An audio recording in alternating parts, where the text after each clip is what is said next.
अली साहब ये ना बहुत ज़्यादा बहुत पीछे चल रहे हैं। इनको बताएं, आप तो चूंकि इस्लामाबाद में हैं, इनको बताएं कि उन्होंने इस्लामाबाद वाला जो घर बनाया कितना आलीशान घर है, अब उसके खर्चे कौन पूरे करेगा? अगर लीगें नहीं खेलेंगे तो वो कैसे इस तरह के बनेंगे? समझाए जरा अहमद सईद साहब को। ये अहमद सईद साहब को पता नहीं, शायद उनसे मसला है, वो उनको कमाते हुए देखना नहीं चाह रहे, पैसे नहीं कमाते हुए देखना हाँ। चाह रहे। अहमद सईद साहब, मैं आपको बताऊं कि वो अगर अगर उनको ड्रॉप किया गया है अनफिट होने की वजह से, तो इसका ये मतलब तो नहीं है कि वो पैसे कमाना छोड़ दें, या वो ये थोड़ी कह रहे हैं। वो तो इस वजह से ड्रॉप हुए हैं ये कि यार यहाँ पे अभी टेस्ट आ रहा है, वहां पे जोर लगाना पड़ेगा। तो जैसे कि हमने लास्ट टाइम डिस्कस भी किया था, टेस्ट तो किसी की प्रायोरिटी नहीं है, यहाँ तो पैसे कमाना प्रायोरिटी है ना। तो एक बंदा अगर 17 लाख रुपए ले पूरे टेस्ट 5 दिन जोर लगा के, तो उससे बेहतर नहीं है कि वो जाके लंका प्रीमियर लीग खेल के उससे ज्यादा पैसे कमा ले। तो भाई वो खर्चे भी हैं उनके बच्चे हैं, उनकी फैमिली है, तो खुदा का खौफ करें कोई। उन्होंने सर मैं इससे बेहतर फार्मूला देता हूँ अली भाई, मैं इससे बेहतर फार्मूला देता हूँ। इससे बेहतर फार्मूला ये है कि उन्हें कहें पाकिस्तान से नहीं रिटायरमेंट, और अपने आप को फ्रीलांस क्रिकेटर के तौर पर मार्केट में प्रेजेंट करें और 7 साल लीगें खेलें, फिर जाग कमाए ना पैसे। मामला हमें उनके पैसा कमाने से नहीं है, हमें मामला इस बात से है कि ये पाकिस्तान की जर्सियां पहनते हैं, पाकिस्तान की शर्टें ये लोग पहनते हैं, और जब पाकिस्तान को रिप्रेजेंट करते हैं इंटरनेशनल लेवल के ऊपर, तो वहां पर मैं कहना नहीं चाह रहा, वो जो जाहिर है कि हमारी टीम की परफॉर्मेंस इस तरह की है कि हम कोई बात है नहीं ना। आप जब जर्सियां पहने पाकिस्तान की और रिजल्ट आप ये लेकर आए कि आपको आयरलैंड भी हरा रही है, आपको जिम्बाब्वे भी हरा रही है, तो फिर आप कहेंगे जी हमने लीगें भी खेलनी है। तो भाई रिटायरमेंट लो, पाकिस्तान की जान छोड़ो, हमें नए लड़कों को आने दो, वो शर्टें पहन लेंगे पाकिस्तान की। जी अली साहब, आप पाकिस्तान क्या कह रहे हैं कि शहनशाह अफरीदी लाहौर क्लजर्स के लिए नहीं खेल रहे, तो वो क्या पाकिस्तान के लिए खेलेंगे? वो तो सिर्फ अपनी प्रायोरिटी देख रहे हैं ना। हाँ, तो मामला यही है कि यहाँ किसी की प्रायोरिटी पाकिस्तान नहीं है ना पाकिस्तान क्रिकेट है। मैं आपको एक मजे की बात सुना दूं। जी जी जी अली साहब कंटिन्यू करें। आकिब जावेद साहब से मेरी बात हुई, लास्ट टाइम हमने उनका इंटरव्यू किया, तो उनसे बात हुई, तो उन्होंने कहा है कि यार, मैंने उनका बाप ने बड़ी अच्छी टीम सेलेक्ट की है, तो मैंने तो अभी किया यार के बस क्या करें यार, कोई अभी हमारे पास कोई पीछे बैकअप भी नहीं है, तो तजर्बे तो करने पड़ेंगे। अब फिर उन्होंने कहा मैंने एक तजर्बा वो फैसलाबाद में भी किया था, तो उसके बाद जो हमारा हाल हुआ वो तुम्हारे सामने। तो फिर उन्होंने एक पॉडकास्ट में, आपको अभी रिसेंट आपको याद होगा, उन्होंने कहा कि पाकिस्तान में हम ज्यादा पाकिस्तान क्रिकेट के साथ ज्यादा एक्सपेरिमेंट नहीं कर सकते। तो मतलब तजाद देखे ना, एक बंदा कह रहा है कि हम एक्सपेरिमेंट कर रहे हैं और फिर कहता है कि एक्सपेरिमेंट नहीं कर सकते। तो अजीब है, समझ नहीं आती कि एक माइंडसेट क्या है। ना आपकी प्रायोरिटी क्रिकेट है, ना आपने प्लेयर की डेवलपमेंट पे काम करना है। आप जिस प्लेयर को ड्रॉप कर रहे हैं अनफिट करके, या कह रहे हैं कि आपकी performance up to the mark नहीं है, तो उसको फिर आप इसी तरह की लीग्स खेलने के लिए भी इजाजत दे रहे हैं। इसका मतलब ये सब ड्रामा हो रहा है ना। कोई आपने ड्रॉप नहीं किया, अगर फिटनेस की वजह से ड्रॉप भी किया तो उसको रीएप में डाले ना। हाई परफॉर्मेंस सेंटर आपने किस लिए रखे हैं? जब उनसे मैंने सवाल भी किया, कि मैंने कहा कि ये आप देखें, अच्छा वो कहते हैं यार कि प्लेयर की अपनी भी कोई जिम्मेदारी होती है ना, अब ये बच्चे थोड़ी हैं, इनको हम समझाएंगे। तो मैंने कहा सर आप मैनेजमेंट है, आप इस पे एक्शन लें। कह रहे हैं यार ये हाई परफॉर्मेंस सेंटर किस लिए रखे हुए हमने, यहाँ पे आएंगे कि अपनी परफॉर्मेंस ठीक करें। यहाँ पे लोग आते हैं, उनकी परफॉर्मेंस बेहतर होती है, तो इनकी दिन ब दिन खराब होती जा रही है।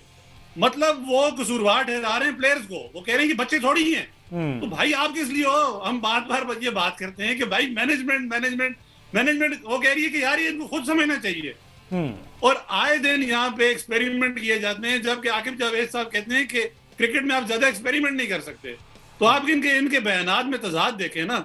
और आप कह रहे हैं कि भाई इसी तरह यहाँ पे हर जगह पे लाड लें। आप कह रहे हैं कि वो पाकिस्तान क्रिकेट खेलना छोड़ दें शहनशाह अफरीदी, तो भाई पैसे या सेंट्रल कॉन्ट्रैक्ट कहाँ से आएगा? पैसा कहाँ से आएगा? यहाँ तो हर किसी की प्रायोरिटी पैसा कमाना है ना, तो पैसा तो कोई नहीं छोड़ता। तो आप यहाँ हम और आप गिला करते रहेंगे, यहाँ हम आप यहाँ हमेशा ही रोते रहेंगे। प्रायोरिटी थी टेस्ट क्रिकेट कहाँ चली गई, कहाँ गई प्रायोरिटी?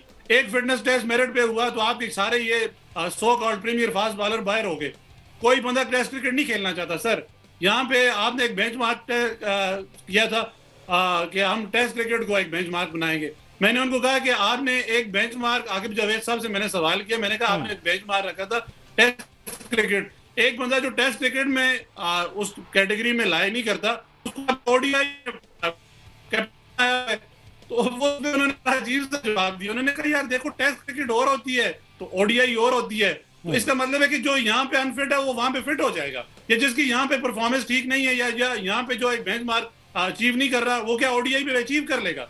तो सर तजादात में दूसरी बात ये कि वो मुनाफकत है, और कोई बंदा खुल के बात नहीं करता, कोई बंदा टैलेंट की बात नहीं करता, कोई बंदा अपने कहे हुए बातों में नहीं खड़ा होता। एक दिन एक बयान है, दूसरे दिन दूसरे बयान है, आप किस किस बात में इनको रोएंगे? बिल्कुल ऐसे देखें, इसमें बात यह है कि अभी थोड़ा अर्सा पहले आपको याद होगा, अगर आप टेस्ट क्रिकेट की बात करें तो लेगेसीज कैसे बनती हैं। पैट कमिंस और मिचेल स्टार्क के बारे में आपको पता है कि उन्हें आईपीएल कॉन्ट्रैक्ट छोड़ दिए थे एशेज सीरीज खेलने के लिए। तो प्रॉब्लम ये है कि आपकी जो रिक्वायरमेंट है ना, वो ये है कि आपने अभी थोड़ा सा पहले आपने खुद ही कहा ना कि टेस्ट क्रिकेट हमारी प्रायोरिटी है। तो टेस्ट क्रिकेट को ठीक करने के लिए आपको बैट्समैन चाहिए, आपको बॉलर चाहिए, आपको खिलाड़ी चाहिए। उन खिलाड़ियों में जो सबसे फाइनेस्ट जो आपके पास कुछ 4-5 नाम है, उनमें शाहीन अफरीदी है। अब शाहीन अफरीदी अगर उस प्लान को फॉलो नहीं कर पा रहे हैं जो उनको पीसीबी ने दिया था, या जो आके जावेद साहब ने, अली तलवन साहब जिस तरह से बता रहे हैं, अगर वो उस प्लान को फॉलो नहीं कर पा रहे तो उसका क्या तरीका क्या होता है? अथॉरिटी है ना, आप ले उनके खिलाफ एक्शन। फिर ये ना कहें कि हमने उनको रेस्ट करवाने के लिए टीम से बाहर भेज दी। आप उन्हें बताएं कि हमने उन्हें प्लान दिया था, वो उसको फॉलो नहीं कर पाए और हमने उनको सजा दी है। अभी बेन स्टोक्स वाला मामला सुना होगा आपने इंग्लैंड क्रिकेट बोर्ड के अंदर। बेन स्टोक्स से बड़ा नाम है पिछले 10 सालों में इंग्लैंड में? बिल्कुल नहीं। उसको उन्होंने जब टीम से निकाला है तो उन्होंने इसकी वजह बताई है कि ये वजह है कि उसने डिसिप्लिन ब्रीच किया है। एंड्रयू साइमंड्स आपको याद होंगे, दुनिया से रुखसत हो गए हैं, उनकी भी डिसिप्लिन का जब मसला बना, कितना करियर था, वर्ल्ड कप विनिंग प्लेयर था वो, उससे फाइनेंस ऑलराउंडर उस वक्त दुनिया में नहीं था। उन्होंने जब टीम से ड्रॉप किया तो बताया कि डिसिप्लिन ब्रीच किया है। इस तरह लेगेसीज बनती हैं, इस तरह बड़े इदारे खड़े होते हैं। और इधर हमारे सर अथॉरिटीज का ये हाल है कि तरले करते हैं जाके कि प्लीज टेस्ट मैच खेलने आपकी हमें जरूरत है, और वो आगे से बंदा डिटाई से कहता है कि नहीं मैंने नहीं खेलनी टेस्ट मैच, और फिर उसके हक में एक तरफ से वोट आता है कि भाई इसको तैयार ही 4 ओवर के लिए किया था, आप क्यों टेस्ट मैच के लिए इसको दे रहे हैं? तो ये अथॉरिटीज का है। ये क्या किस चीज की अथॉरिटी? आवेग अली साहब बिगड़ा हुआ यहाँ पर, ये कोई इतना आसान नहीं है। मेरे ख्याल बेबस दिखाई दे रहे हैं आकिब जावेद साहब भी इस जगह पे। मुझे तो बेबस है तो खुदा का वास्ता है, छोड़ के चले जाएं। ये भी लगता है कि पीसीबी चेयरमैन बेबस है इन प्लेयर्स के आगे। सर देखिए, मामला वही है ना कि अब ये बात इनसे करो तो इनको, जब इनसे इनकी परफॉर्मेंस पे सवाल करो तो ये कहते हैं यार कि प्लेयर को खुद समझना चाहिए। फिर वो अपनी कहानियां सुनाते हैं कि यार मैं जब होता था तो मैं ये करता था। तो भाई आप जब होते थे तो आपको प्लेयर्स ने सेट किया ना। आप मिसाल देते हैं कि यार जब मैं सिलेक्ट हुआ तो मुझे इमरान खान ने कहा यार कि आप ये कर लें, आप अपनी फील्डिंग देख लें, तो उस वक्त मैंने ना की। तो भाई आपको कोई उस वक्त भी ग्रूम करने वाला था ना? आपको आपका कैप्टन ग्रूम कर रहा था, आपको बाहर मैनेजमेंट थी जो ग्रूम कर रही थी, आपको चांस दिए जा रहे थे। और जब से सबसे इंपॉर्टेंट बात उन्होंने की कि यार वहां पे रोल, जो प्लेयर का रोल है वो डिफाइन होता था। जब अभी अगर हम ये इनसे सवाल करें कि यहाँ प्लेयर का रोल, जब हमने लास्ट शो में भी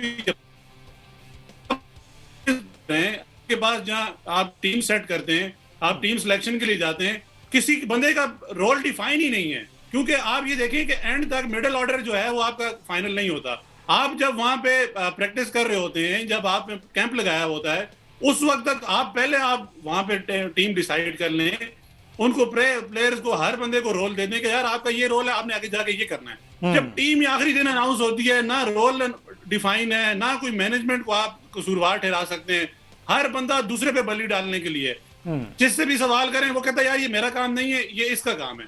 फिर उनसे सवाल हुआ, उन्होंने कहा यार इसमें तो कुछ नहीं हो सकता, मुझे आए हुए 17 महीने हुए में, तो ये बाकी कोई इनके 7-7 8-8 महीने, तो अब इनसे सवाल करें। क्योंकि वो खुद कहते हैं कि यार एक बंदे को आप 3 साल के लिए लाएं और उसको अकाउंटेबल बनाएं। तो भाई 3 साल में भी आप किसको अकाउंटेबल बनाया आपने? बिल्कुल ठीक है। आप कहते हैं कि यार हमने शान मसूद को ड्रॉप किया या उनकी परफॉर्मेंस गिनाते हैं, तो किस बिना पे? या आप बाबर को लेके आए तो किस परफॉर्मेंस पे लेके आए? तो आप ये साथ बता तो दिया करें ना। आप यहाँ पे बैठे हुए, मैनेजमेंट का काम होता है कि हर बंदे की परफॉर्मेंस को जज करना। आप डायरेक्टर हाई परफॉर्मेंस सेंटर हैं, आप अपने हाई परफॉर्मेंस सेंटर के सेशंस बता दें, आपने कितने सेशंस किए। आप वहां बता दें किस प्लेयर में क्या लूप होल था, क्या वीकनेसेस थी, हमने इस पे काम किया, आपने वो भी नहीं बताया। किसी प्लेयर को आपने कहा जी हमने ये परफॉर्मेंस रखा, हमने ये फिटनेस रखी, और उसके बाद हमने एक टेस्ट क्रिकेट को मेयार बनाया, वो भी आपने नहीं बनाया। वो भी आपने जिन प्लेयर्स को ड्रॉप किया उसको कहा कि हमने रेस्ट दे दिया। आप में इतनी हाई मॉरल ग्राउंड नहीं है कि आप जिस बंदे को ड्रॉप कर रहे हैं वो आप ये कह दें कि हमने इसको परफॉर्मेंस की बेस पर ड्रॉप किया है। तो ये तो हाल है कि आप फिर वहां माइक हैसन जैसा हीरा मिला हुआ हमें, जो अपनी परफॉर्मेंस गिनाता है कि यार हमें जो परफॉर्मेंस मिली थी, जब हमें टीम मिली थी, हम 30% थे, हम अब इसको 75% पे ले आए। बिल्कुल पता नहीं ठीक वो किस साथे में ये परफॉर्मेंस डाल के वो ये बंदा कह रहा है। मतलब एक आप देखिए ना, खुद साख्ता एक बंदा अपने आप को पता नहीं क्या तोप सिंह समझ रहा है, यार मैंने बहुत अपनी चीजें सेट कर ली हैं, जबकि आप यहाँ रैंकिंग में देखें सबसे एंड पे हम टेस्ट रैंकिंग में खड़े हैं। और बात वो जैसे आप कर भी रहे थे, हालत ये है कि जब हम मेगा इवेंट में जाते हैं तो बड़ी टीमों से हार जाते हैं तो फिर परफॉर्मेंस गिनाई जाती है कि यार हमारा 75% परफॉर्मेंस बिल्कुल ठीक है अली साहब, पता नहीं वो किस बेस पे था।